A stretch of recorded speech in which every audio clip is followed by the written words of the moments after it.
Hello नमस्कार प्यारे साथियों। अपन एमपी सेट का जो ज्योग्राफी का पेपर है वो डिस्कस कर रहे थे, जिसमें अपन ने 50 क्वेश्चन डिस्कस कर लिए थे। आज बाकी 50 भी डिस्कस करेंगे तो आपके 100 क्वेश्चन हो जाएंगे। ठीक है, ये क्वेश्चन बार बार देखना क्योंकि ये आने वाली परीक्षाओं में आपके लिए उपयोगी होंगे। जैसे कि अभी असिस्टेंट प्रोफेसर आने वाली है राजस्थान की, यूपी का भी असिस्टेंट प्रोफेसर होने वाला है और हरियाणा असिस्टेंट प्रोफेसर भी होने वाला है, और नेट एग्जाम भी है आपका, शायद जनवरी में डेट आई है नेट की। तो ये क्वेश्चंस आपके लिए बहुत उपयोगी होंगे। आइए स्टार्ट करते हैं।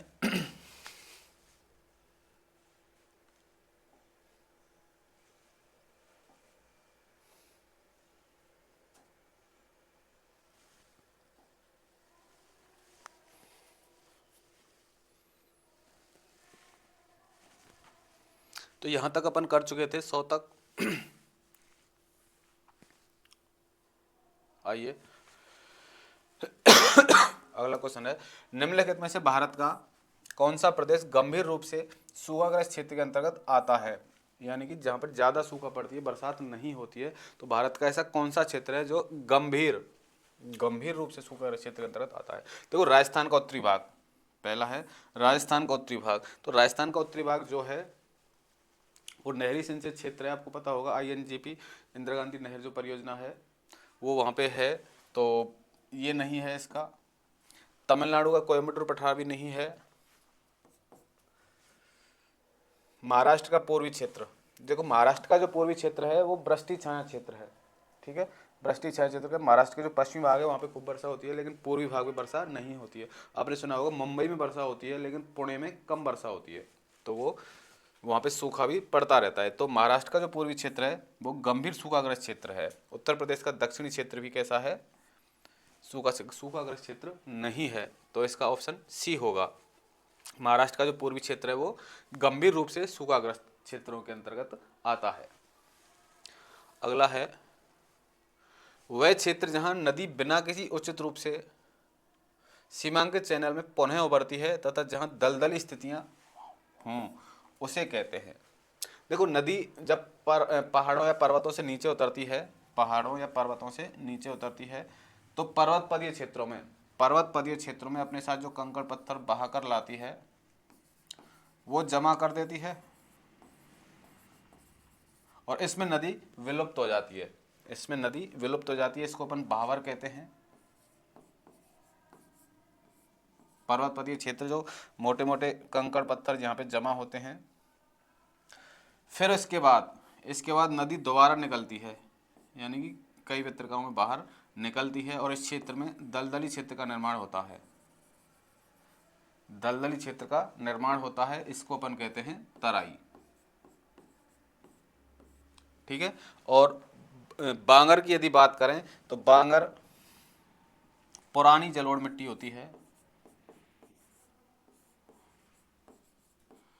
पुरानी जलोढ़ को कहते हैं अपन बांगर, और नई जलोढ़ को कहते हैं खादर।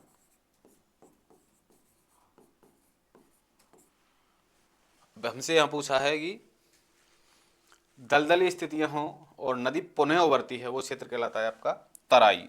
ऑप्शन बी है तराई। अगला है, 16 वन भारत के कौन से इलाकों में पाए जाते हैं? 16 वन या इनको 16 भी कहते हैं, और ये वन जो होते हैं ये उष्णकटिबंधीय पर्वतीय वन जो होते हैं उनको कहते हैं उष्णकटिबंधीय पर्वतीय वन। क्या कहलाते हैं? 16 वन। और इस प्रकार के वन भारत में कहाँ पर देखने को मिलते हैं? देखो, माउंट आबू के आसपास, अरावली की पहाड़ियों पर, शिवालिक हिमालय पर, उत्तर पूर्वी हिमालय पर, नीलगिरी, अन्नामलाई व पालनी की पहाड़ियों पर। देखो, नीलगिरी, अन्नामलाई और पालनी की जो पहाड़ियां हैं दक्षिणी भारत में, उन पर जो इस प्रकार के वन पाए जाते हैं उष्णकटिबंधीय पर्वतीय वन, उनको कहते हैं अपन 16 या 16 वन। ऑप्शन डी है आपका राइट आंसर होगा इस क्वेश्चन का। अगला है, जनगणना 2011 के अनुसार निम्नलिखित में से किस केंद्र शासित प्रदेश में निम्नतम लिंगानुपात दर्ज हुआ है? 2000 जनगणना 2011 के अनुसार पहला है दमन दीव, अंडमान निकोबार द्वीप समूह, दादरा एवं नगर हवेली और चंडीगढ़। देखो, दमन दीव का 618 के आसपास था। ठीक है, ये सबसे कम ही है दमन दीव। लेकिन वर्तमान में दमन दीव और दादरा नगर हवेली को मिलाकर एक ही केंद्र शासित प्रदेश बनाया गया है, दमन दीव और दादरा नगर हवेली को मिलाकर। तो इसका तो आंसर होगा answer option A, Daman Diu का है सबसे कम। और राज्य की यदि बात करें तो राज्य है हरियाणा।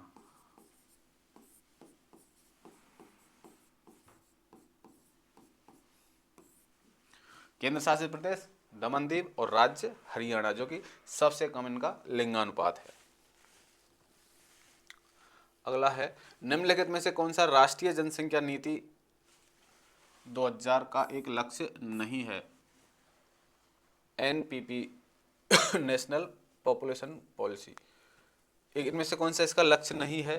देखो, स्कूल छोड़ने की दर को 20% से नीचे लाना, बिल्कुल सही है। 2010 तक सभी के लिए प्रजनन स्वास्थ्य देखभाल और बाल स्वास्थ्य सेवाएं उपलब्ध करवाना, ये भी सही है। 16 वर्ष की आयु तक स्कूल शिक्षा सभी के लिए निःशुल्क और अनिवार्य है। 16 वर्ष तक नहीं है, यहाँ पे आपने देखा होगा 14 वर्ष तक। 14 वर्ष तक आयु के बच्चों को निःशुल्क स्कूली शिक्षा उपलब्ध करवाना इसका लक्ष्य है। जन्म मृत्यु विवाह और गर्भधारण के 100% पंजीकरण करवाना, ये भी सही है। तो ऑप्शन सी इसका राइट आंसर है, जो कि इसमें गलत दिया हुआ है। अगला है, निम्नलिखित कथनों को ध्यानपूर्वक पढ़िए। राष्ट्रीय विकास परिषद की स्थापना 1962 में हुई। एनडीसी का एक कार्य है, यानी कि राष्ट्रीय विकास परिषद का एक कार्य है राष्ट्रीय विकास पर प्रभाव डालने वाले महत्वपूर्ण सामाजिक और आर्थिक प्रश्नों पर विचार करना। राष्ट्रीय विकास पर प्रभाव डालने वाले सामाजिक और आर्थिक कार्यों पर विचार करना, ये सही है। पहला है, राष्ट्रीय विकास परिषद की स्थापना 1962 में नहीं 1952 में हुई थी। ठीक है, तो पहला गलत है और दूसरा सही है। तो इसमें पूछा है हमसे, सही पूछा है तो केवल 2 सही है। अगला है, शहर की अवस्थिति के आधार पर निम्नलिखित में से कौन सा एक गलत है? इनमें से जो शहर की अवस्थिति दी हुई है उसके हिसाब से इनमें से कौन सा गलत है? नदी किनारे की अवस्थिति कोटा, तो कोटा आपको पता होगा चंबल नदी के किनारे बसा हुआ है, तो ये सही है, हमको गलत देखना है। झील किनारे की अवस्थिति, झील किनारे की अवस्थिति भोपाल, सही है, भोपाल भोजताल झील के किनारे बसा है।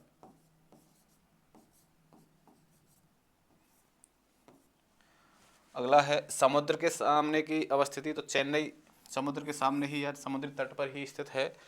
पहाड़ी स्थान की अवस्थिति मदुरई, तो मदुरई शहर है जहाँ पे मीनाक्षी मंदिर है।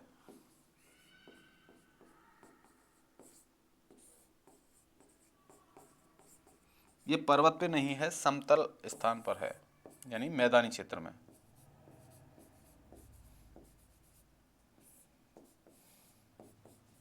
तो ऑप्शन डी है इसका सही, यानी कि 3 ये सही हैं ऊपर वाले, डी गलत है। ये पहाड़ी स्थान पर अवस्थिति मदुरई की नहीं है, समतल क्षेत्र पर इसकी अवस्थिति है। अगला है, निम्नलिखित में से कौन सा औद्योगिक क्षेत्र हल्के एवं बाजार उन्मुख विनिर्माण के आधार पर विकसित हुआ है? तो कि भारत के औद्योगिक क्षेत्र दिए हुए हैं, तो भारत के औद्योगिक क्षेत्र हैं कितने? भारत के औद्योगिक क्षेत्र, भारत को 8 औद्योगिक क्षेत्रों में बांटा गया है। कितने में? 8 औद्योगिक क्षेत्रों में बांटा गया है। तो इनमें से पूछा है कि कौन सा बाजार उन्मुख विनिर्माण के आधार पर विकसित हुआ है, यानी कि हल्के उद्योग जहाँ पे विकसित हैं। गुड़गांव या गुरुग्राम, दिल्ली मेरठ, अहमदाबाद बड़ौदा, हुगली क्षेत्र, विशाखापट्टनम, गुंटूर क्षेत्र। तो गुड़गांव या गुरुग्राम क्षेत्र जो है, यहाँ पे हल्के एवं बाजार उन्मुख विनिर्माण उद्योग हैं, जहाँ पे इलेक्ट्रॉनिक्स जो उपकरण हैं वो बनाए जाते हैं। ऑप्शन ए है इसका। दूसरा अगला क्वेश्चन है, निम्नलिखित में से कौन सा गलत सुमेलित है? इनमें से गलत सुमेलित देखना है। काली मिट्टी, काली मिट्टी आपके दक्कन पे पठार पे ही मिलती है। आपको पता होगा दक्कन के पठार का निर्माण ज्वालामुखी घटना के कारण हुआ है, तो जो लावा है उसके जमने से यहाँ पे काली मिट्टी बनी है। लेटराइट मिट्टी पश्चिमी घाट पे मिलती है। 1000 से 1500 मीटर की ऊंचाई पर जो पश्चिमी घाट पे लेटराइट मिट्टी मिलती है। मरुस्थलीय मिट्टी की यदि बात करें तो राजस्थान के जोधपुर और बीकानेर जिले में मरुस्थलीय मिट्टी ही मिलती है। दलदली मिट्टी की यदि बात करें तो खम्मात की खाड़ी, तो खम्मात की खाड़ी खाड़ी में मिट्टी नहीं मिलेगी। कच्छ क्षेत्र में यदि होता तो हम कह सकते थे कच्छ के रन में, ठीक है, दलदली मिट्टी मिलती है। तो ये इसका सही है, यानी कि गलत है, दलदली मिट्टी खम्माती खाड़ी में नहीं मिलती है। अगला है निम्नलिखित में से हरित क्रांति घटक थे। हरित क्रांति के घटक, देखो हरित क्रांति में क्या किया गया था कि ज़्यादा से ज़्यादा उत्पादन करना है हमको, खाद्यान्नों का ज़्यादा से ज़्यादा उत्पादन, और उसमें चाहे मशीनों का उपयोग करना पड़े, चाहे विभिन्न प्रकार के रसायनों का उपयोग करना पड़े, हमें तो उत्पादन अधिक करना है। तो उसमें देखो कौन कौन से घटक थे। मशीनीकरण था, कृषि मशीनीकरण, ग्रामीण सड़कें और विपणन, ग्रामीण सड़कें और विपणन भी था, क्योंकि जो गांव में जो फसलें पैदा होती हैं उनको मंडियों तक या उन व्यापारिक क्षेत्रों तक पहुंचाना। दूसरा है भूमि जोतों का समेकन, भूमि जोतों का समेकन यानी कि जो सेटलमेंट हुए थे वो इसी के कारण हुए थे। जैविक खेती, देखो जैविक खेती जो है इसमें रसायनों पर बल दिया गया था, रसायनों का ज़्यादा उपयोग किया गया था।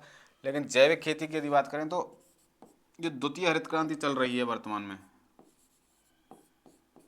द्वितीय हरित क्रांति,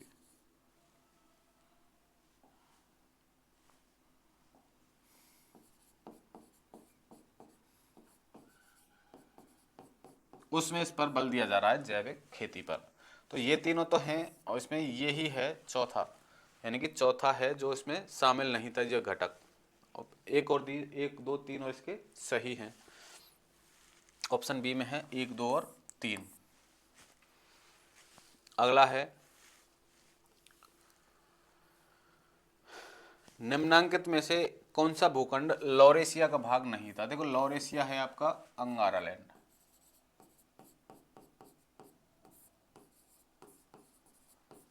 और एक था गोंडवाना लैंड।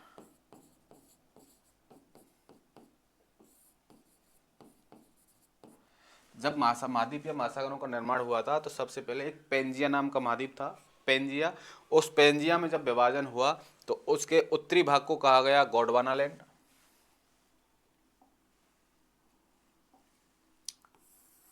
ये एक पेंजिया था, ऐसे लिख सकते हैं पेंजिया। और पेंजिया में जब विभाजन हुआ तो इसका उत्तरी भाग कहलाया अंगारा लैंड या लॉरेशिया, और दक्षिणी भाग कहलाया गोंडवाना लैंड। तो लॉरेशिया का भाग नहीं था। देखो लॉरेशिया अंगारा लैंड में उत्तरी अमेरिका था, ग्रीनलैंड था, दक्षिणी अमेरिका नहीं था, यूरोप था। तो देखो दक्षिणी अमेरिका जो है ये तो था गोंडवाना लैंड का भाग, बाकी जो तीनों हैं ये लॉरेशिया के भाग थे। तो ऑप्शन सी होगा आपका राइट आंसर। दक्षिण अमेरिका जो है कहाँ पे है, गोंडवाना लैंड में। अगला है निम्नलिखित में से कौन सा एक सूक्ष्म प्लेट का उदाहरण है। सूक्ष्म प्लेट, देखो हमने 2 प्रकार की प्लेट आपको बताई थी कि प्रमुख प्लेट और गॉड प्लेट। मुख्य प्लेट या गॉड प्लेट, जो बड़ी बड़ी प्लेटें हैं वो मुख्य प्लेट थी, और छोटी जो प्लेटें हैं वो गॉड प्लेट थी। अब देखो इसमें चारों प्लेटें गॉड प्लेट दी हुई हैं, हमको इसमें से सबसे छोटी प्लेट देखनी है, यानी कि क्षेत्रफल के आधार पर जो छोटी प्लेट होगी। देखो सोमाली प्लेट बड़ी प्लेट है, कैरिबियन प्लेट भी बड़ी प्लेट है, फिलीपींस भी बड़ी प्लेट है, लेकिन जॉन डी फुका जो प्लेट है इन सब में छोटी है, जो कि आपको उत्तरी अमेरिका के पश्चिमी भाग में देखने को मिलती है जॉन डी फुका प्लेट। ये एक सूक्ष्म प्लेट का उदाहरण है। अगला है ढाल प्रतिस्थापन सिद्धांत किसने प्रतिपादित किया था। ढाल प्रतिस्थापन सिद्धांत, ढाल प्रतिस्थापन सिद्धांत दिया था देखो वॉल्थर पेंग ने। और ढाल पतन सिद्धांत,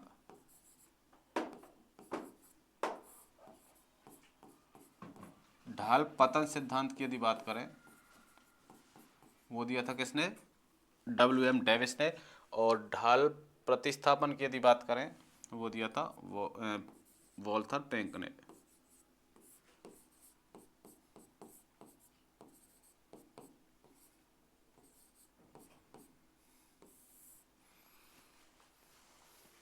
ऑप्शन बी है।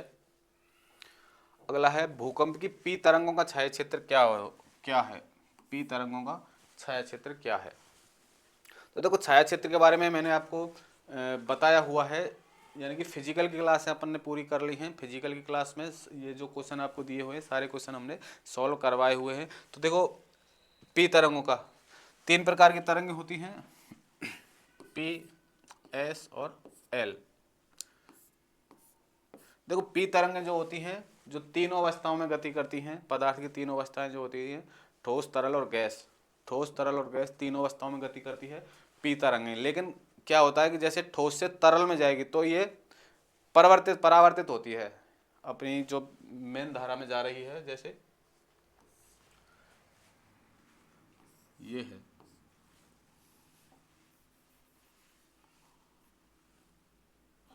ये आपकी पृथ्वी है और ये आपका भीतर तरल वाला पार्ट है, ठीक है। जैसे ही ये तरंगे पी तरंगे चलेंगी, पी तरंगे यहाँ से चलेंगी जैसे ही, और जैसे ही तरल भाग में घुसेंगी तो ये परावर्तित हो जाती हैं, ऐसे ऐसे ये परावर्तित होती हैं।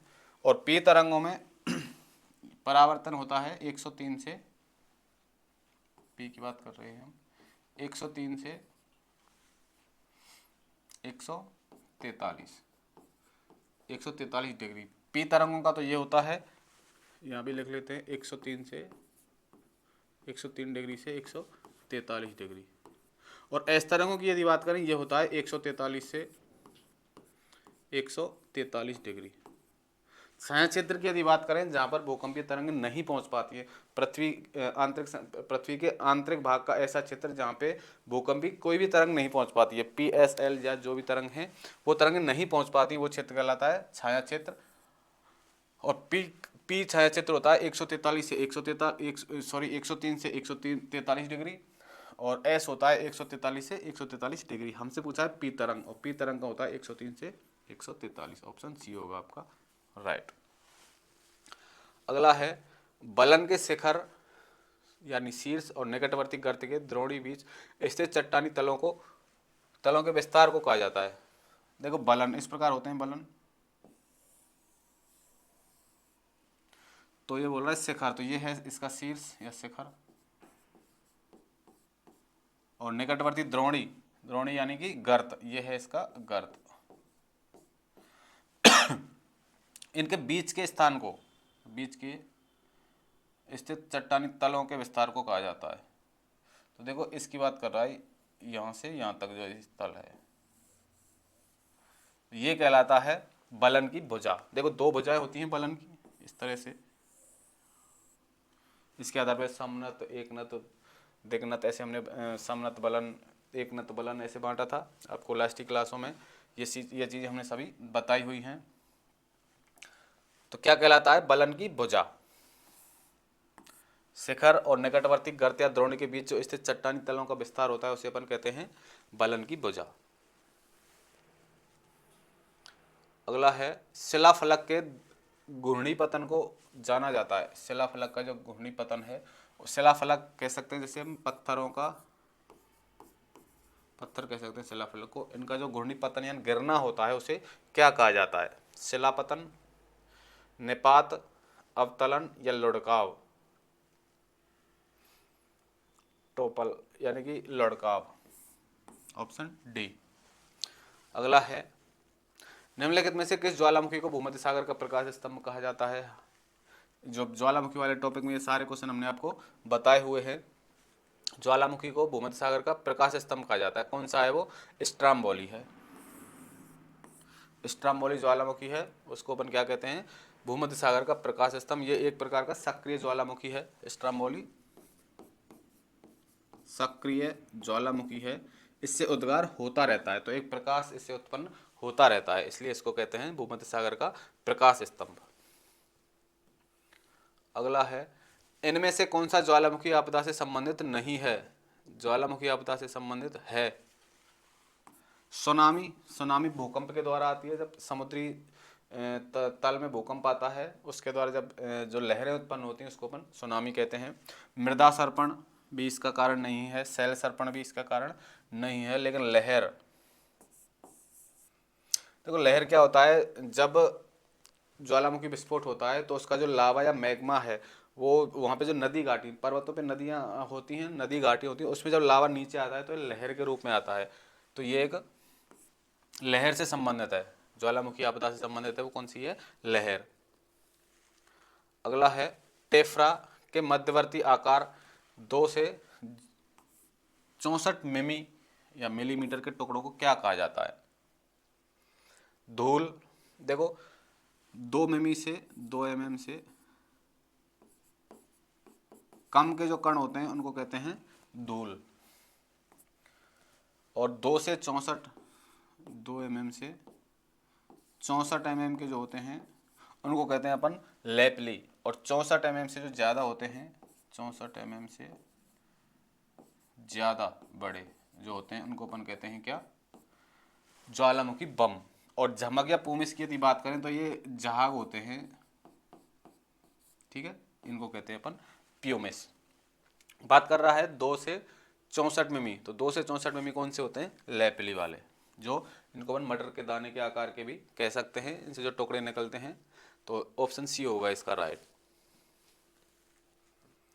अगला है डब्ल्यू पेंक के अनुसार निम्नलिखित में से कौन सा स्थल अपरदन चक्र के अंतिम उत्पाद को प्रतिनिधित्व करता है। देखो डब्ल्यू पेंक ने दिया था कि जहां से इसका अपरदन प्रारंभ होता है, अपरदन प्रारंभ होता है उस समतल भाग को कहते हैं प्राइमरम्प,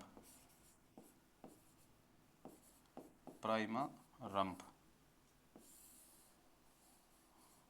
और प्राइमरम्प के बाद उत्थान होता है, उत्थान के बाद फिर उसका अपरदन होता है, और उस अपरदन के बाद एक जो समतल मैदान बच जाता है उसे अपन कहते हैं इंडरम्प। प्राइमरम्प से स्टार्ट होता है अपरदन चक्र और इंडरम्प पर जाके खत्म होता है। ये तो बताया किसने, पेंक ने, ठीक है। उसके बाद पेनी प्लेन से स्टार्ट होता है और जहां पे खत्म होता है उसको मोनोटोनिक कहा।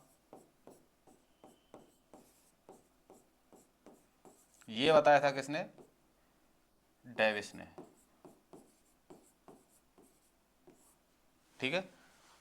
प्राइमरम से इंडरम तक जाता है और यदि अपरदन तो वो कहलाता, वो दिया था पेंक ने, और पेनी प्लेन से मोनोटोनिक तक जाता है वो दिया था किसने, डेविस ने। तो इसमें दिया हुआ अंतिम उत्पाद की बात कर रहा है पेंक की, तो वो है इंडरम, ऑप्शन डी। अगला है सौर स्पेक्ट्रम की कितनी ऊर्जा अवरक्त किरणों द्वारा वहन होती है। देखो सौर स्पेक्ट्रम की बात कर रहा है, अवरक्त, अवरक्त किरणें होती हैं, इनका होता है, इसके अवरक्त के बाद होती हैं दृश्य, और इसके बाद होती हैं अल्ट्रावायलेट। 3 प्रकार की तरंगें होती हैं। इसका होता है देखो 50 से 55%। सौर स्पेक्ट्रम में जो अवरक्त किरणें होती हैं वो 50 से 55% तक होती हैं, और दृश्य तरंगें जो होती हैं 40 से 45% तक होती हैं, और उसके बाद जो होती हैं वो होती हैं अल्ट्रावायलेट। तो हमसे बात कर रहा है अवरक्त किरणों की, अवरक्त यानी इंफ्रारेड तरंगों की, तो वो होती हैं 50 से 55 तक। तो ऑप्शन में दिया हुआ है सी 50। अगला है निम्नलिखित कथनों को पढ़िए। दिन के समय ऊपर की ओर चलने वाली हवा को कैटाबैटिक हवा कहते हैं। ये बात कर रहा है देखो जो पर्वतीय जो पवनें होती हैं, ठीक है, घाटी पवन या पहाड़ी पवन जिनको अपन कहते हैं, तो दिन के समय जो पहाड़ों से मतलब घाटी से ऊपर की ओर चलती हैं उनको कहते हैं अपन एनाबैटिक। कैटाबैटिक नहीं कहते, क्या कहते हैं, एनाबैटिक। और पर्वतों से नीचे घाटी की ओर जब चलती है उनको कहते हैं अपन कैटाबैटिक। तो ये इसका गलत है। अगला है सर्दियों में फोन पवन के आगमन के बाद स्विट्जरलैंड की घाटियां जलवायु के लिए मरुद्यान बन जाती हैं। देखो मरुद्यान क्या होता है जैसे आपको मरुस्थल है, मरुस्थल है पूरा, ये मरुस्थलीय क्षेत्र है, लेकिन इसमें बीच में कहीं पे एक पानी है यहाँ पे या जल की उपलब्धता है, तो ये एक हरा भरा क्षेत्र मिलेगा। यहाँ पे एक हरा भरा क्षेत्र है, हरा क्षेत्र, उसको अपन कहते हैं ओसिस, ठीक है, या नखलिस्तान बोल सकते हैं, या मरु उद्यान उसको कह सकते हैं। यानी कि आसपास में एक मरुस्थलीय क्षेत्र है और उसमें बीच में एक ऐसा क्षेत्र है जहाँ पे जल की उपलब्धता है, और जल की उपलब्धता के कारण ही वहाँ पे हरी भरी वनस्पति पाई जाती है। तो उस क्षेत्र को अपन कहते हैं ओसिस या मरु उद्यान, ठीक है। अब बात कर रहा है ये सर्दियों में फोन पवन के, जब फोन की पवन, जो फोन पवन है आल्पस घाटी में ऊपर ऊपर से नीचे आती है और रोन घाटी में चलती है। आल्पस पर्वत के उत्तरी भागों पर ये उतरती है और रोन घाटी में, रोन नदी घाटी में ये चलती है। जब रोन नदी घाटी में चलती है उस टाइम पे क्या होता है, उस क्षेत्र में सर्दी होती है, पूरे क्षेत्र में सर्दी होती है, लेकिन जहाँ पर रोन घाटी है वहाँ पे ये फोन पवन चलती है, वहाँ पे थोड़ी गर्मी आ जाती है। यानी कि उस बर्फीले क्षेत्र, बर्फीले जो जगह है या क्षेत्र है उसमें बर्फ को पिघला देती है और वहाँ पे थोड़ी गर्मी पैदा करती है। तो उस क्षेत्र में चारों तरफ बर्फ है, वही है। यहाँ पे चारों तरफ रेगिस्तान है, बीच में ओसेस यानी कि नखलिस्तान मिल गया हमको। ऐसे ही वहाँ पे चारों तरफ क्या है, बर्फ है, यानी ठंड है, और बीच में कहीं गर्मी है, तो वो उसको कहते हैं, वहाँ पे मरु उद्यान की स्थिति बन जाती है। तो ये इसका सही है। तो पहला गलत है और दूसरा सही है। कौन सा सही पूछा है, तो केवल दूसरा इसका सही है।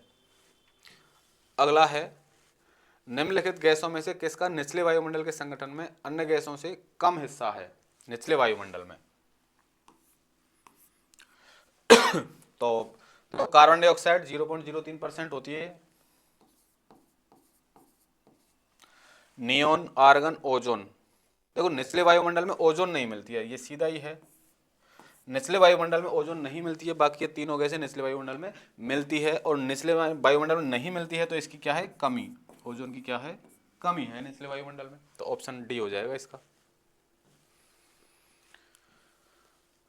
अगला है, निम्नलिखित में से किसने जलवायु परिवर्तन का कार्बन डाइऑक्साइड सिद्धांत का प्रतिपादन किया। जलवायु परिवर्तन का कार्बन डाइऑक्साइड सिद्धांत है, ये किसने प्रतिपादित किया था, तो ये किया था चैम्बरलिन ने, ठीक है, चैम्बरलिन ने ये दिया था। अगला है,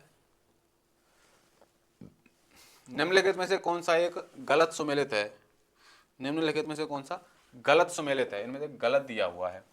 देखो CFA, देखो जहां पे एफ आ जाए, ये कोपेन का वर्गीकरण के कुछ संकेत हैं। कोपेन ने जो वर्गीकरण दिया था उसमें यदि जहां पे एफ आ जाए, छोटा एफ, तो उसका मतलब है वर्षा वर्षभर, वर्षा वर्षभर, ठीक है। तो CFA का मतलब क्या है, कोई शुष्क मौसम नहीं, गर्मियां गर्म, यानी कोई शुष्क मौसम नहीं है और गर्मियां हैं जो गर्म होती हैं। तो ये इसका सही है, CFA। अगला है DW, शुष्क, सर्दी और अत्यधिक तीव्र। और जहां पे देखो W होता है वर्षा ग्रीष्म ऋतु में पड़ती है, वहां जहां W आएगा वहां वर्षा ग्रीष्म ऋतु में होगी, और जहां पे S आ जाएगा छोटा, वहां पे वर्षा शीत ऋतु में होगी, वर्षा शीत में, ठीक है। अब यहाँ पे DW दिया हुआ है, तो DW का मतलब है वर्षा ग्रीष्म काल में होगी।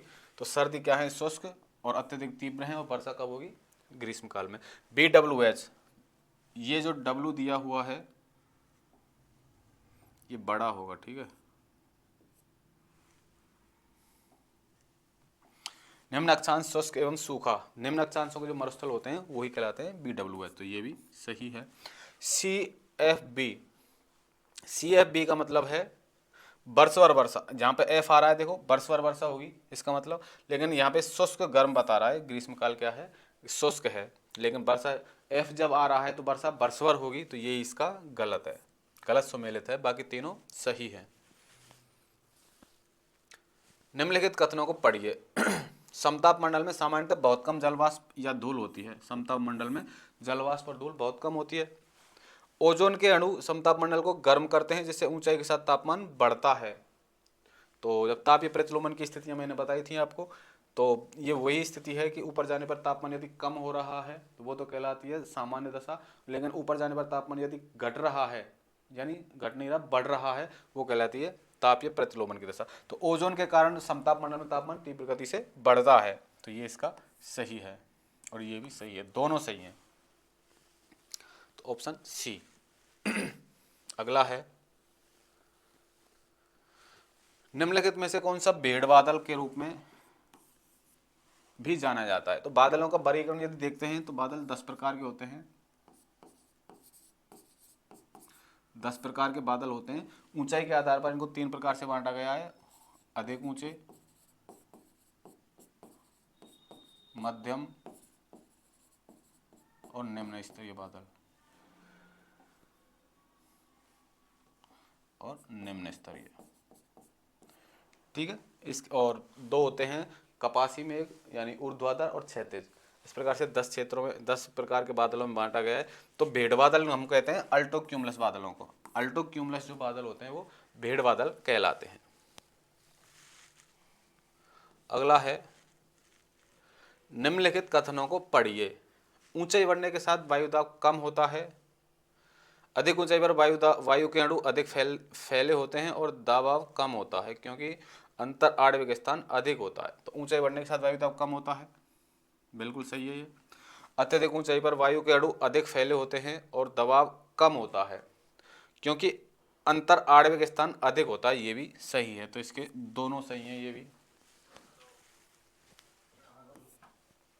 अगला है, वर्षा निर्माण के टकराव संलयन सिद्धांत का प्रतिपादन किसने किया? वर्षा निर्माण का सिद्धांत जो है टकराव संलयन सिद्धांत, देखो टकराव संलयन सिद्धांत तो दिया था इजी बोवेन ने, टकराव संलयन सिद्धांत, और टॉरबर्गरेन ने जो दिया था ये दिया था हिमकण सिद्धांत।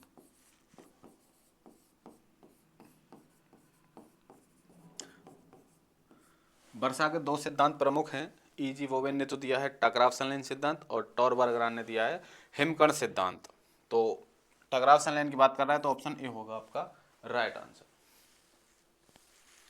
अगला है, निम्नलिखित में से कौन सी पूर्णतः मानव जनित ग्रीन हाउस गैस है? यानी कि प्राकृतिक गैस नहीं है, यानी कि पहले से ही प्रकृति में उपस्थित नहीं थी, उसका निर्माण किसने किया है? मानव ने किया है, मानव जनित है। तो देखो क्लोरोफ्लोरोकार्बन जो है एक मानव जनित गैस है और ये ग्रीन हाउस गैस है और ओजोन क्षरण का भी ये प्रमुख कारण है। ग्रीन हाउस गैस जो शीतलक के रूप में उपयोग में ली जाती है, जैसे आपके फ्रिज एसी वगैरह में इसका उपयोग किया जाता है। जबकि नाइट्रस ऑक्साइड, मीथेन और कार्बन डाइऑक्साइड ये तीनों गैसें प्रकृति में पाई जाती हैं, लेकिन क्लोरोफ्लोरोकार्बन प्रकृति में नहीं पाई जाती है। ये एक मानव जनित गैस है, ऑप्शन ए होगा इसका। ये सारे क्वेश्चन मैंने जो अपने चैनल पर जो चल रही हैं क्लास हैं एमसीक्यू की, उसमें देखो फिजिकल ज्योग्राफी यानी कि जियोमॉर्फोलॉजी हो चुकी है, ओशिनोलॉजी हो चुकी है, क्लाइमेटोलॉजी हो चुकी है, यानी 3 पार्ट अपन कंप्लीट कर चुके हैं। उस क्वेश्चन उसमें से सारे क्वेश्चन ही इसमें देखने को मिले हैं। अगला क्वेश्चन है, महासागरीय जल सतह के तापमान पर निम्न में से किस कारक का प्रभाव नहीं पड़ता है? जो महासागरीय जल की सतह है उसका जो तापमान है, महासागरीय तापमान, उस पर इनमें से किस कारक का प्रभाव नहीं पड़ता है? पहला है देखो अक्षांश। तो अक्षांश का प्रभाव पड़ता है क्योंकि जब निम्न अक्षांशों में है कोई सागर तो उसकी सतह पर तापमान अधिक होगा, और जैसे जैसे अपन उच्च अक्षांशों की ओर जाएंगे तो तापमान में कमी आती जाएगी, तो इसका प्रभाव पड़ता है। प्रचलित हवाएं हैं जो वैश्विक ताप में अपन पढ़ते हैं, व्यापारिक पछुआ और ध्रुवीय, उनके हिसाब से भी इसका प्रभाव पड़ता है, ये भी सही है। सामुद्रिक धाराएं, देखो गर्म धाराएं होती हैं, ठंडी धाराएं होती हैं, जहाँ पे ठंडी धाराएं होती हैं वहाँ पे समुद्री तल का जो तापमान है वो कम होगा, और जहाँ पे गर्म है वहाँ पे ज़्यादा होगा, तो ये भी सही है। लेकिन महासागरीय गर्त इसको प्रभावित नहीं करते हैं। महासागरीय गर्त समुद्री जल के तापमान को प्रभावित नहीं करते हैं, तो ऑप्शन डी होगा इसका। अगला है, निम्नलिखित में से किस सागर में सबसे कम लवणता पाई जाती है? सबसे कम लवणता पाई जाती है, तो देखो भूमध्य सागर की लवणता अधिक है, लाल सागर की भी अधिक है, 30-31 के आसपास है, और बाल्टिक सागर और काला सागर, देखो ये भूमध्य सागर, लाल सागर और काला सागर ये निम्न अक्षांश में स्थित हैं, जबकि बाल्टिक सागर जो है, बाल्टिक सागर एक तो उच्च अक्षांश में है, और उच्च अक्षांश में जो सागर या समुद्र तल स्थित है या समुद्री जल है, वहाँ पे तापमान भी कम पाया जाता है और लवणता भी कम पाई जाती है। तो बाल्टिक सागर है जो उसमें कम लवणता पाई जाती है इनसे, ठीक है। अगला है, महासागरीय जल का तीव्रतम बहाव किस रूप में दिखाई देता है? तीव्रतम बहाव, तो महासागरीय जल है उसमें धारा, ड्रिफ्ट और स्ट्रीम।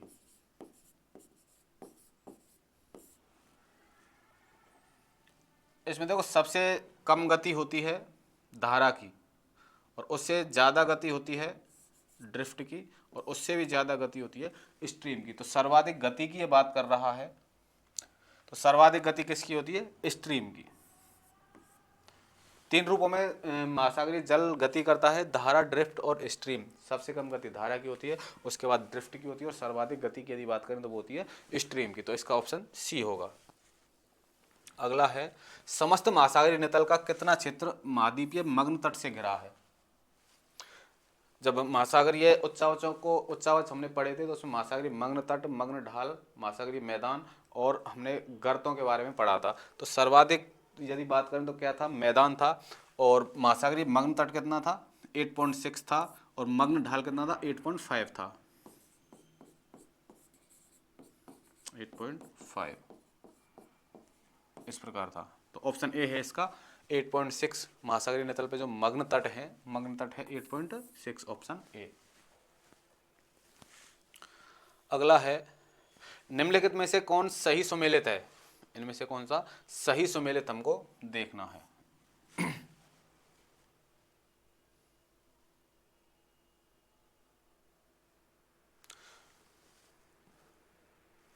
मैरियाना गर्त, देखो मैरियाना गर्त दक्षिणी प्रशांत नहीं, कौन से उत्तरी प्रशांत में है। मैरियाना गर्त या मैरियाना खाई जो है वो दक्षिणी प्रशांत में नहीं है, कहाँ पे है? उत्तरी प्रशांत में। राम से जो गर्त है उत्तरी अंध महासागर, उत्तरी अंध में नहीं है। देखो ये 1 डिग्री साउथ पे है, 1 डिग्री साउथ पे है। तो जब साउथ पे है तो दक्षिण में होगा, उत्तरी में नहीं होगा। क्यूराइल गर्त, क्यूराइल गर्त सखालिन द्वीप के पास ही है। और सुंडा गर्त पूर्वी प्रशांत महासागर में नहीं, कहाँ पे है सुंडा? हिंद महासागर में। ऑप्शन सी क्यूराइल गर्त कहाँ पे है? सखालिन द्वीप के आसपास। अगला है, निम्न में से कौन उदासीन किनारे का उदाहरण नहीं है? उदासीन किनारे का उदाहरण नहीं है। देखो उदासीन किनारे की यदि बात करें, उदासीन से मतलब यह है कि उसके किनारे अब वर्तमान में वहाँ पे कुछ निर्माण या उसका विध्वंस नहीं हो रहा है, यानी कि कुछ कार्य नहीं हो रहा है। तो हिमनद अपक्षेप किनारा, डेल्टा किनारा, फियोर्ड किनारा। देखो ज्वालामुखी किनारा है, ज्वालामुखी किनारे पे कोई ये उदासीन किनारे का उदाहरण नहीं है, क्योंकि यहाँ पे तो ज्वालामुखी प्रस्फोट या विस्फोट होता रहता है और कुछ निर्माण इसका लावा द्वारा इसका निर्माण होता रहता है कुछ ना कुछ यहाँ पे। अगला है, भारत में कोस्टल जोन रेगुलेशन का संबंध है। कोस्टल जोन रेगुलेशन महासागरीय धाराओं से सुरक्षा के साथ, उमग्न किनारों के सुरक्षा के साथ, सुनामी से सुरक्षा के साथ, समुद्री बंदरगाहों से सुरक्षा के साथ। तो उमग्न किनारों की सुरक्षा से संबंधित है किसका? कोस्टल जोन रेगुलेशन का। उन्मग्न किनारों से सुरक्षा के साथ किसका संबंध है? कोस्टल जोन रेगुलेशन का संबंध है। तो ऑप्शन बी है इसका। अगला है, निम्नलिखित में से कौन सही सुमेलित नहीं है? इसमें हमको नहीं देखना है। तो सारगेसो सागर, सारगेसो सागर के बारे में मैंने अभी आपको बताया ही है कि उत्तरी अटलांटिक में है, जहाँ पे सारगेसो नाम की एक घास पाई जाती है, उसके कारण इसका नाम क्या है? सारगेसो सागर महासागर। तो ये सही है। कनारी धारा, कनारी धारा उत्तरी अफ्रीका का पश्चिमी तट, उत्तरी अफ्रीका के पश्चिमी तट यानी कि मोरक्को वाले पार्ट में चलती है, ये भी सही है। एरमिनिया धारा आइसलैंड का दक्षिणी तट है, ये भी सही है। अगला है फॉकलैंड धारा, फॉकलैंड धारा उत्तरी अमेरिका का पश्चिमी तट। तो फॉकलैंड धारा चलती है दक्षिणी अमेरिका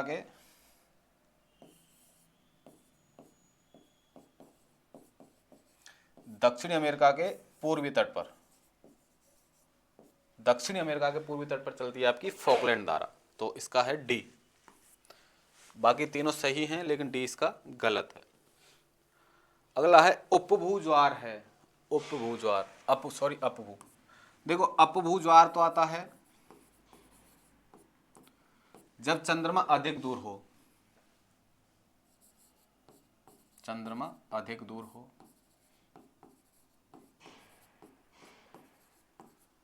और उपभू आता है जब चंद्रमा नजदीक हो, यानी कि चंद्रमा और पृथ्वी के बीच में अधिक दूरी है तो वो तो कहलाता है अपभू। चंद्रमा और पृथ्वी में अधिक दूरी है तो वो कहलाएगा अपभू, और चंद्रमा और पृथ्वी में कम दूरी है वो कहलाएगा उपभू। और अपभू के समय ज्वार आएगा निम्न ज्वार, और उपभू के समय आएगा उच्च ज्वार। बात कर रहा है ये अपभू ज्वार कैसा, यानी अपभू के समय कैसा ज्वार आता है, तो अपभू के समय कैसे ज्वार आ रहा है, निम्न ज्वार। तो ऑप्शन ए ही है इसका, निम्न ज्वार। अगला है निम्नलिखित में से कौन ठंडी महासागरीय धारा नहीं है। बेंगुला धारा ठंडी है, ब्राजील की धारा ठंडी नहीं है, लेब्राडोर ठंडी है, दक्षिण अटलांटिक ड्रिफ्ट भी ठंडी है, लेकिन ब्राजील की धारा कैसी है, गर्म। ऑप्शन बी, ब्राजील की धारा कैसी है, गर्म जलधारा। अगला है भारत में national wild life action plan, national wild life action plan की शुरुआत कब की गई थी, 63 में, 1973 में, 1983 में, 1993 में। तो वाइल्ड लाइफ एक्शन जो है उसकी शुरुआत की 1983 में, 1983 में इसकी शुरुआत की गई थी। इसमें 1973 में किया गया था टाइगर प्रोजेक्ट।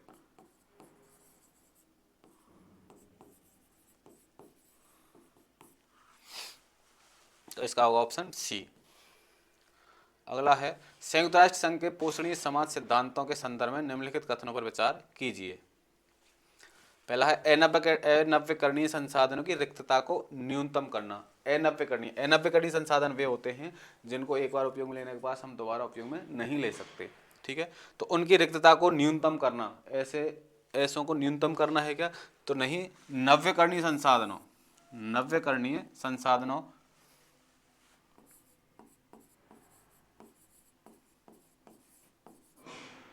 नव्यकरणीय संसाधनों की जो रिक्तता है उसको न्यूनतम करना। दूसरा है पृथ्वी की पोषण क्षमता का अनुरक्षण करना, ये सही है। तो पहला गलत है, सही चुनना है तो दूसरा इसका सही है। क्वेश्चन नंबर 142 का होगा ऑप्शन बी, केवल 2 सही। अगली है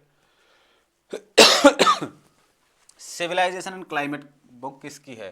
तो देखो ये बुक कई बार पूछी गई है, इसकी एक बुक और है,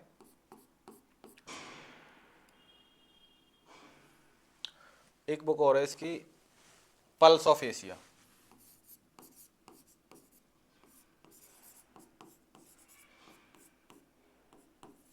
किसी ना किसी एग्जाम में इन दोनों में से एक नई बुक पूछ ली जाती है, सिविलाइजेशन एंड क्लाइमेट और पल्स ऑफ एशिया। ये हैं दोनों हंटिंगटन की बुक हैं, ठीक है, बहुत ही महत्वपूर्ण बुक हैं और ज़्यादातर ये पूछ ली जाती हैं। ऑप्शन ए होगा इसका। अगला है पारिस्थितिक तंत्र की अस्थिरता के संदर्भ में निम्नलिखित कथनों पर विचार कीजिए, यानी कि इनमें से जो कथन हैं इनके कारण पारिस्थितिक अस्थिरता उत्पन्न होती है। पहला है जीव जंतुओं की मौलिक प्रजातियों का विनाश करके, यानी किसी क्षेत्र विशेष में वहाँ की जो मौलिक प्रजातियां पाई जाती हैं उनका यदि विनाश हो जाएगा तो वहाँ की पारिस्थितिक तंत्र में क्या आएगी, अस्थिरता आएगी, ये सही है। पर्यावरणीय प्रक्रियाओं में हस्तक्षेप, जो पर्यावरण की क्रियाकलाप हैं और उसके प्रक्रम हैं उनमें यदि हम हस्तक्षेप करेंगे तो भी पारिस्थितिक तंत्र में अस्थिरता आएगी। किसी क्षेत्र में ऐसे विदेशी जंतुओं या पौधों का प्रवेश कराकर जो पहले उस क्षेत्र के मूल निवासी नहीं थे, उसके कारण भी अस्थिरता आएगी। तो इसके तीनों कारण हैं जिसके कारण पारिस्थितिक तंत्र में अस्थिरता आएगी, 1, 2 और 3, 1, 2 और 3 ऑप्शन डी। अगला है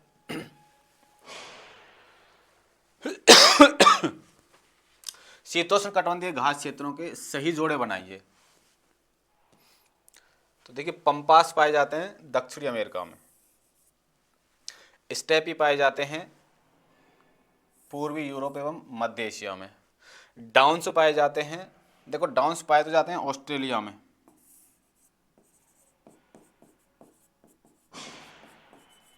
और न्यूजीलैंड में इनको क्या कहते हैं, कैंटरबरी,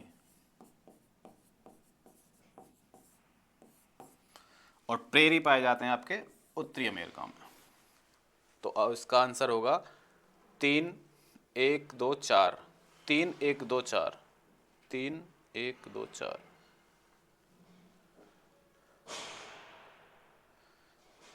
3 1 4 2, सॉरी 3 1 4 2, ये है आपका ऑप्शन ए। अगला है जल प्रदूषण की दृष्टि से क्षिप्रा नदी के संदर्भ में, जल प्रदूषण की दृष्टि से क्षिप्रा नदी के संदर्भ में निम्नलिखित कथनों पर विचार कीजिए। उज्जैन नगर की सीमा में नदी का जल ई श्रेणी का है। देखो केंद्रीय प्रदूषण जो बोर्ड है, केंद्रीय प्रदूषण नियंत्रण बोर्ड, उसके आधार पर नदियों के जल को बांटा गया है 5 श्रेणियों में, ए बी सी डी और ई। ठीक है, तो इसका जो जल है सी ई श्रेणी में आता है, क्षिप्रा नदी का जल ई श्रेणी में आता है। और सी श्रेणी तक यदि जल है तो उसको वो उपयोग में ले सकते हैं, यानी उपयोगी है वो, लेकिन इसके बाद डी और ई के बाद वो जल उपयोगी नहीं रहता है। और उज्जैन नगर में, उज्जैन शहर के आसपास जो क्षिप्रा नदी है उसमें ई श्रेणी का जल है, ये सही है। अगला है इसका वांछित वर्ग सी श्रेणी का है, यानी कि उपयोगी जो जल होता है उसका वर्ग कौन सा होना चाहिए, सी होना चाहिए, यानी कि पहला गलत है इसका, नहीं पहला भी सही है और दूसरा भी सही है, दोनों सही हैं। अगला है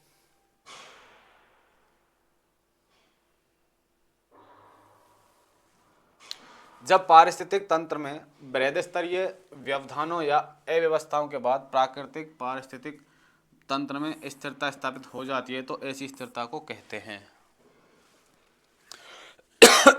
जब पारिस्थितिक तंत्र में बृहदस्तरीय व्यवधानों या अव्यवधानों के बाद प्राकृतिक पारिस्थितिक तंत्र में स्थिरता स्थापित हो जाती है तो ऐसी स्थिरता क्या कहलाती है, स्थिरता लोचकता, प्रत्यास्थ स्थिरता, चक्रीय स्थिरता और उपयुक्त सभी। तो ऐसी लोचकता में सभी आती हैं ये, देखो स्थिरता लोचकता भी हो सकती है, प्रत्यास्थ स्थिरता भी हो सकती है, चक्रीय स्थिरता भी हो सकती है, तो ऑप्शन डी आपका राइट आंसर होगा। अगला क्वेश्चन है निम्नलिखित में से कौन एक हरित गृह गैस नहीं है, हरित गृह गैस नहीं है इनमें से तो हाइड्रोजन है, कार्बन डाइऑक्साइड है, मीथेन और नाइट्रस ऑक्साइड। तो देखो कार्बन डाइऑक्साइड, मीथेन और नाइट्रस ऑक्साइड हरित गृह गैस हैं, लेकिन हाइड्रोजन हरित गृह गैस नहीं है, हाइड्रोजन हरित गृह गैस नहीं है, तो ऑप्शन ए होगा इसका। अगला है निम्नलिखित में से कौन एक मुद्दा रियो डी जेनेरो सम्मेलन के प्रमुख 5 मुद्दों में शामिल नहीं है, निम्नलिखित में से कौन सा एक मुद्दा, भूमंडलीय तापन, वन संरक्षण, कार्बन डाइऑक्साइड के उत्सर्जन की मात्रा और एजेंडा 21। तो देखो भूमंडलीय तापन, वन संरक्षण और एजेंडा 21 था इसका रियो डी जेनेरो पृथ्वी सम्मेलन का, और एजेंडा 21 भी था, लेकिन कार्बन डाइऑक्साइड उत्सर्जन की जो मात्रा का निर्धारण किया गया था वो इसमें नहीं है, ये किया गया था क्योटो प्रोटोकॉल के समय।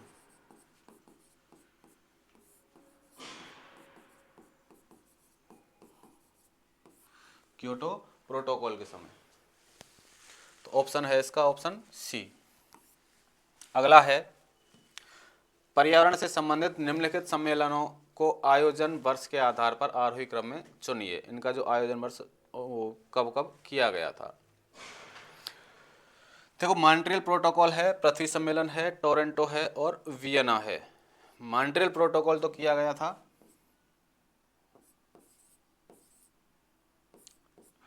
सॉरी 1987 में हुआ था मॉन्ट्रियल प्रोटोकॉल, और पृथ्वी सम्मेलन हुआ था 1992 में। पृथ्वी सम्मेलन जो रियो डी जेनेरियो में हुआ था वो हुआ था 1992 में, और टोरंटो है ये हुआ था 1985 में, और वियना कॉन्फ्रेंस हुई थी ये हुई थी 1900 अ,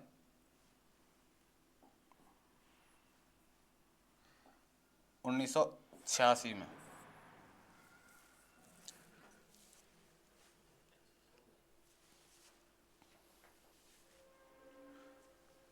पचासी में, सॉरी,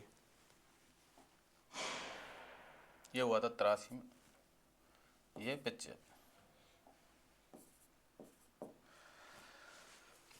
तो ये हमको क्रम देखना है, आरोही क्रम, यानी सबसे पहले कौन सा फिर उसके बाद कौन सा। तो सबसे पहले हुआ था कौन सा, टोरंटो, यानी कि 3।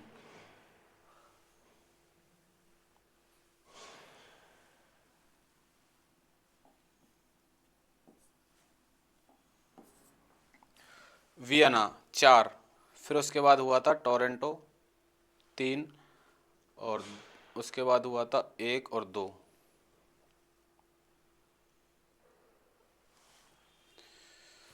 मॉन्ट्रियल 87, पृथ्वी सम्मेलन 92, और टोरंटो 4-1 3-2। ये है आपका ऑप्शन बी, 4-1-3-2। तो ये थे आपके एमपी सेट के दोनों क्लास हैं, एमपी सेट का सारे क्वेश्चन अपन ने डिस्कस किए हैं। तो यदि आपको वीडियोज यूज़फुल लग रही हों और आपको उपयोगी हों तो हमारे चैनल को सब्सक्राइब करें जो नए विद्यार्थी जुड़े हैं, और ज़्यादा से ज़्यादा अपने दोस्तों के साथ शेयर भी करें, ठीक है। तो चलिए मिलते हैं अगली क्लास में, और अब हम डिटेल्ड क्लास आपको लेकर आ रहे हैं, यानी हर टॉपिक की आपको डिटेल्ड क्लास मिलेगी, और उसके साथ साथ आपको हैंड रिटन नोट्स भी दिए जाएंगे और पैनल पीडीएफ भी दी जाएगी। इसके लिए आप हमारे टेलीग्राम चैनल से जुड़ सकते हैं।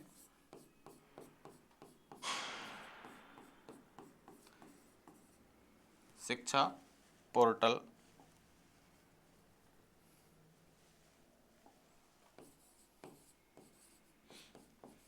के नाम से आपका टेलीग्राम चैनल है,